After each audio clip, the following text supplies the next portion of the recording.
LinkedIn de base a été acheté par Microsoft. Donc LinkedIn aujourd'hui est détenu par Microsoft. Ça a été un achat ultra smart. Je vous invite à aller regarder les articles autour de ça, puisque en fait ça a été un gros coup de Microsoft pour aller justement se saisir de beaucoup d'utilisateurs. Pourquoi c'est important d'avoir cette donnée en jeu quand on parle de LinkedIn? Parce que tout simplement ça met la puce à l'oreille sur la dépendance de LinkedIn à donc Microsoft dans les choix qu'ils peuvent prendre, mais surtout sur leur flexibilité quant à ce qu'ils souhaitent faire en dehors de LinkedIn et donc des partenariats qu'ils peuvent faire avec des outils.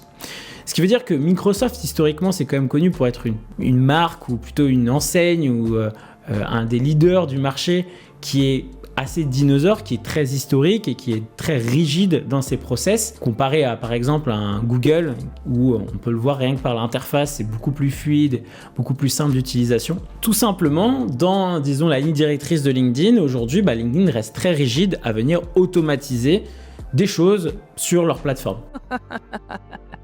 T'as regardé ma vidéo et tu lâches même pas un like pour soutenir mon travail. Mais tu sais que toi, tu vas mal finir. Tu vas finir dans les abysses des algorithmes. Laisse-moi un petit like, un petit commentaire, ça me fera plaisir. Allez, ciao ciao.